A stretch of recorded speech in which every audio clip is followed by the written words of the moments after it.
¿Qué es la realidad cuando nadie la está observando? ¿Quiénes somos detrás de los pensamientos que pensamos todo el día?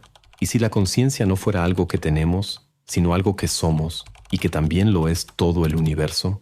La conciencia es un campo vasto, y el ego es solo una pequeña isla dentro de él, escribió Carl Jung. Por su parte, Alan Watts nos provocaba con otra idea inquietante. Tú no vienes al mundo, eres una manifestación de él. Y entonces aparece la incomodidad. ¿Será que eso que llamo mi mente en realidad no me pertenece? Todos nosotros en algún momento hemos experimentado una especie de ruptura con lo cotidiano, esa sensación breve pero intensa de que hay algo más ocurriendo detrás del velo de la rutina. Tal vez caminando por la calle, sentados en silencio en una banca del parque o perdidos en un video como este. De repente, el mundo parece alejarse ligeramente de la normalidad, como si estuviéramos presenciando un espectáculo donde cada persona es la protagonista de su propio escenario, y nadie, absolutamente nadie, está viendo la misma obra que nosotros. Ese fenómeno, descrito como sound, es la toma de conciencia repentina de que cada persona, cada rostro entre la multitud, está viviendo una vida tan compleja, intensa y única como la nuestra. Como escribió David Foster Wallace, todos son infinitamente complejos por dentro, pero casi nadie actúa como si eso fuera cierto. Cuando esta idea nos golpea, ocurre una desconstrucción silenciosa de uno de los pilares más profundos de la ilusión humana, la creencia de que existe un centro, una narrativa principal, y que nosotros formamos parte de ella. Pero ¿qué sucede cuando dejamos de observar solo el mundo y comenzamos a observar al observador? Cuando dirigimos la mirada hacia el interior de la conciencia e investigamos lo que está detrás de la experiencia, las respuestas, o mejor dicho, las preguntas que emergen, han desconcertado a filósofos, físicos y pensadores durante siglos. La realidad se vuelve más extraña cuanto más de cerca la observamos, y tal vez, como diría Werner Heisenberg, lo que observamos no es la naturaleza en sí, sino la naturaleza expuesta a nuestro método de interrogación. Este video es una invitación. ¿Y si comenzaras a investigar no solo qué es la realidad, sino qué es lo que la está observando? Prepárate. A partir de ahora, las cosas extrañas comienzan a suceder. Imagínate sentado en el metro, observando los rostros a tu alrededor. Cada uno de esos rostros pertenece a alguien que lleva un mundo entero dentro de sí. Vidas secretas, memorias que nadie más ha visto, esperanzas que jamás se han dicho en voz alta. Cada individuo es una galaxia de significados, orbitando por las calles de la ciudad. La mente humana, en ese instante, se ve frente a un espejo hecho añicos, donde cada fragmento refleja una existencia autónoma. El término para este tipo de revelación es sound, una palabra extraña para un sentimiento aún más extraño. El despertar repentino de que todos los demás también están viviendo una vida tan vívida, densa y real como la tuya. Esa percepción puede ser desconcertante. Derrumba la fantasía central del ego, la idea de que somos el protagonista de una historia lineal. No lo somos. Nadie lo es. No existe una narrativa única, sino miles de millones de ellas, entrelazándose, chocando y alejándose constantemente. El filósofo Thomas Nagel llamó a esta capacidad de salir de uno mismo la visión desde ningún lugar, el punto en el que logramos, aunque sea por un instante, liberarnos de la lente egocéntrica e imaginar la vastedad de las subjetividades ajenas. ¿Pero por qué esto nos sacude tanto? Porque la conciencia es quizás lo único que nos resulta absolutamente familiar y al mismo tiempo absolutamente misterioso. ¿Cómo es posible que estemos dentro de algo que nunca hemos podido ver desde afuera? Somos el ojo que nunca puede verse a sí mismo, y cuando comenzamos a cuestionar la conciencia, ¿qué es? ¿De dónde viene? Si es única o compartida, cosas extrañas, de verdad, comienzan a suceder, no en el mundo exterior, sino en la estructura interna de nuestra percepción de la realidad. Verse como uno más entre miles de millones no es minimizarse, es en realidad engrandecer el misterio. Es comprender que, al mismo tiempo que somos irrepetibles, también somos interdependientes. La conciencia es como un teatro en el que cada espectador está en escena, iluminado por su propia luz, pero los reflectores se cruzan, se tocan, brillan sobre los mismos objetos. El autor Italo Calvino escribió que cada persona es una ciudad invisible que nunca será completamente mapeada, y al reconocer eso, despertamos algo más profundo que la empatía, despertamos la humildad cósmica. Y entonces llega la pregunta inevitable. Si todas esas realidades están ocurriendo al mismo tiempo, sin que ninguna pueda ser completamente accesible para otra, ¿qué nos dice eso sobre la propia realidad? ¿Es una suma de esas conciencias? ¿Un promedio? ¿O algo aún más enigmático? ¿Algo que existe entre las mentes?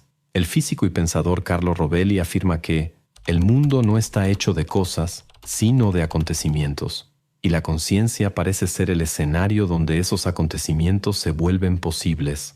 Un lugar donde la materia bruta de la existencia se transforma en significado, en narrativa, en emoción.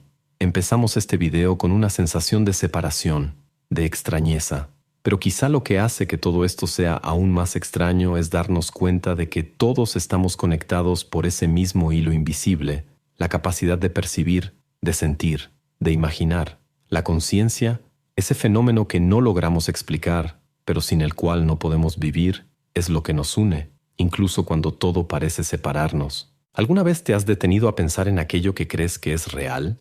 Eso que puedes tocar, medir, predecir, la solidez del mundo, la continuidad del tiempo, la lógica de los acontecimientos. Ahora, imagina todo eso fragmentándose como un espejo bajo presión. Bienvenido a la física cuántica, donde lo real se convierte en una cuestión de perspectiva y el mundo solo parece existir cuando lo estás observando. La idea suena absurda, pero tiene fundamentos. A principios del siglo XX, experimentos empezaron a revelar algo profundamente desconcertante. Las partículas subatómicas, como los electrones y los fotones, no tienen una posición definida hasta que son medidas. En el icónico experimento de la doble rendija, por ejemplo, las partículas se comportan como ondas cuando no son observadas, interfiriendo entre sí como si fueran posibilidades flotando en el vacío. Pero en el instante en que se les observa, colapsan en partículas con trayectorias definidas. El simple acto de mirar cambia el comportamiento del mundo.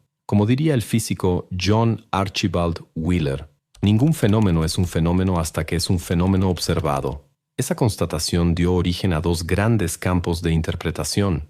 Por un lado, los realistas, como Albert Einstein, defendían que el universo existe de manera independiente, objetiva, con propiedades fijas, sean observadas o no. Por otro lado, los antirrealistas, como Niels Bohr, afirmaban que esas propiedades solo existen cuando son medidas, es decir, que la realidad no es algo que ya está ahí, sino algo que ocurre en el acto de la observación. Einstein, incómodo, llegó a preguntar irónicamente, ¿de verdad creen que la luna no está ahí cuando nadie la está mirando? Pero los datos, tercos como son, seguían contradiciendo su instinto, y quizás lo más impactante llegó con el fenómeno del entrelazamiento cuántico. En 1972, el físico John Clauser realizó un experimento que probó que partículas que alguna vez interactuaron continuaban influyéndose mutuamente, incluso cuando estaban separadas por distancias enormes. Era como si, al medir una, la otra decidiera instantáneamente su estado sin que hubiera tiempo físico para que la información viajara entre ellas. Esto violaba un principio básico de la física clásica, la localidad, la idea de que las cosas solo pueden ser influenciadas por lo que está cerca. Décadas después, Clauser, junto con Alain Aspect y Anton Zeilinger, recibiría el premio Nobel por demostrar aquello que Einstein tanto temía. El universo no es localmente real, es decir, las propiedades de las cosas no son fijas ni independientes y pueden influenciarse a distancia de forma instantánea. La realidad parece, literalmente, construirse a medida que la observamos. El impacto de esta revelación va más allá de la física. Sacude nuestra percepción filosófica del mundo. Si observar cambia lo observado, ¿qué decir entonces del papel de la conciencia en todo esto? ¿Somos solo receptores pasivos de un mundo ya hecho? ¿O somos co-creadores del propio tejido de la realidad? Es aquí donde la física y la metafísica se encuentran. Cuando el observador se vuelve parte inseparable del sistema observado, toda la idea de objetividad empieza a desmoronarse. El filósofo y físico David Bohm sugería que el universo no está hecho de cosas, sino de relaciones, una danza constante de información, donde el observador es solo otra partícula dentro del gran flujo. El mundo cuántico nos muestra un universo inestable, en constante formación, donde las posibilidades coexisten hasta que se toma una decisión. Pero, ¿decisión de quién? ¿Y qué significa realmente esa elección? Cuando nos enfrentamos a lo extraño de la realidad en su esencia, nos vemos obligados a abandonar certezas, y quizás sea ahí donde comienza la verdadera investigación de la conciencia, no como algo aislado dentro de nuestras cabezas, sino como un agente que participa en el propio despliegue del cosmos. Hasta ahora, hemos visto que el mundo no es tan sólido como aparenta, que la realidad, a nivel microscópico, se transforma conforme es observada. Pero esto nos lleva a una pregunta aún más desconcertante. ¿Qué es exactamente observar? ¿Qué significa medir? ¿Y por qué eso tendría el poder de definir la propia existencia de las cosas? En un intento por comprender el papel de la observación en la realidad, el físico John Archibald Wheeler propuso una idea audaz. El universo es participativo. No solo existe, responde. Para Wheeler, la realidad estaría formada por unidades fundamentales de información, no materia, no energía, sino información. Cada vez que se formula una pregunta, cada vez que se elige cómo medir, observar o interactuar con el mundo, esa información queda registrada. Y esto no es solo una metáfora, es la estructura misma de la existencia. Esta visión es conocida como el principio del observador participante. Su esencia es simple y al mismo tiempo profunda. No estamos fuera del universo, analizándolo como si fuéramos científicos frente a un experimento aislado. Estamos dentro de él, y cada acto de conciencia, cada mirada, cada intención, ayuda a construir eso que llamamos realidad. La base de esta teoría radica en la noción de que la realidad se organiza como una red de respuestas a preguntas binarias, sí o no, presencia o ausencia, elección A o elección B. Y lo más fascinante, experimentos basados en la hipótesis de Wheeler demostraron que la elección sobre cómo observar algo puede influir en cómo se comportó en el pasado.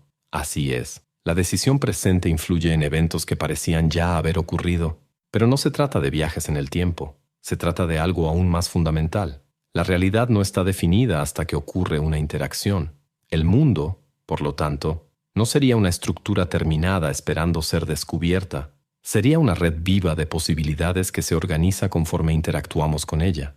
Esta concepción nos invita a una nueva comprensión del papel de la conciencia. No es un subproducto pasivo del universo físico. Es quizás una parte fundamental del mecanismo. Si esto es verdad, somos más que observadores, somos agentes creadores, co-creadores del tejido de la realidad. Pero esto también conlleva una responsabilidad inmensa, porque si la realidad responde a la forma en que nos relacionamos con ella, entonces nuestra visión del mundo, nuestras intenciones, nuestra manera de estar en el mundo afectan más que solo nuestra experiencia individual, afectan al propio mundo. El filósofo y neurocientífico Thomas Metzinger sostiene que la conciencia humana crea un túnel de realidad, un modelo interno que creemos que es el mundo real. Pero ese modelo está filtrado, editado, es subjetivo. El universo en sí podría ser algo radicalmente diferente de lo que logramos percibir, y aún así, interactuamos con él de forma profunda, como si nuestras decisiones tuvieran el poder de moldearlo. Somos como navegantes que, al trazar el mapa, dibujan también el territorio mismo. Así, la idea de un universo participativo no es solo una especulación científica, también es una provocación filosófica. Nos invita a vivir con más presencia, más conciencia, más responsabilidad, porque en algún nivel, cada uno de nuestros actos participa en el tejido invisible que mantiene unido al mundo. ¿Y si hemos estado viendo el fenómeno de la conciencia de forma equivocada desde el principio? Y si, en lugar de preguntar, ¿cómo produce la materia la conciencia?, deberíamos preguntar, ¿cómo se manifiesta la conciencia a través de la materia? Este cambio radical de perspectiva es el punto de partida de una de las teorías más controvertidas e intrigantes de la filosofía de la mente, el panpsiquismo. Esta teoría sugiere que la conciencia no es algo que surge únicamente en cerebros altamente complejos, como el humano, sino una propiedad fundamental del universo, tan básica como la masa o la gravedad. En otras palabras, todo, en algún nivel, tiene conciencia, no una conciencia humana, no pensamientos elaborados, sino un principio subjetivo, una chispa de experiencia. Esto puede sonar a misticismo, pero no es una idea nueva. Filósofos como Baruch Spinoza, en el siglo XVII, ya argumentaban que la mente y la materia son dos aspectos de una misma sustancia, y más recientemente, Pensadores como Galen Strawson y Philip Goff han defendido que no tiene sentido intentar explicar cómo la materia sin mente podría generar mente, a menos que la propia materia ya posea en alguna medida una cualidad mental.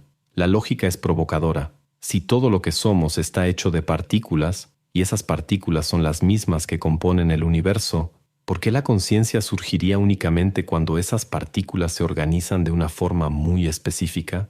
¿Será que hay algo consciente en cada partícula y lo que llamamos conciencia humana es solo una forma altamente compleja de esa cualidad universal? Esta hipótesis incluso podría ayudar a explicar los enigmas de la física cuántica. Como se ha observado, el simple acto de observar cambia el comportamiento de las partículas, pero si existe algún tipo de presencia u observación en todo, entonces tal vez nunca haya existido un momento sin un observador. Tal vez todo el universo sea un gran campo consciente, interactuando consigo mismo, como un cerebro cósmico procesando su propia existencia. Esta idea se conecta directamente con el pensamiento de Carl Jung, cuando afirmaba que la psique y la materia son dos aspectos de una misma realidad, o, más recientemente, con Rupert Sheldrake y su teoría de los campos mórficos, que sugiere que existe un tipo de memoria colectiva que trasciende lo individual. Son intentos audaces de reintegrar al ser humano en la totalidad del cosmos, no como un invasor externo tratando de descifrar los secretos de la naturaleza, sino como parte integral de un organismo vivo y sensible. Por supuesto que esto nos saca de la zona de confort, porque si la conciencia está en todo, entonces todo lo que existe participa, de algún modo, en la historia del universo. Ya no hay más cosas inertes, sino solo expresiones diferentes de un mismo principio. Eso cambia la forma en que miramos un árbol, una piedra, el viento. Cambia la forma en que nos vemos dentro del mundo, no como amos de la naturaleza, sino como partes de ella, no como observadores externos, sino como participantes internos de un sistema vasto, misterioso y vivo. La duda, por supuesto, permanece. ¿Cómo probar esto? La verdad es que tal vez no podamos, al menos no con las herramientas actuales. Pero como dijo el poeta Rainer Maria Rilke, vivimos ahora las preguntas, tal vez algún día lejano entremos en las respuestas, y quizá lo más importante no sea encontrar una respuesta final, sino seguir investigando con humildad, valentía y curiosidad. Porque si de verdad hay una mente detrás del cosmos, o si el cosmos es la mente, cada pensamiento que tenemos podría ser un susurro del propio universo intentando entenderse a sí mismo. Si llegaste hasta aquí, quiero compartir algo contigo. Hace algunos años, en un momento silencioso y común, sentado solo en una cafetería al final de la tarde, fui invadido por una sensación extraña.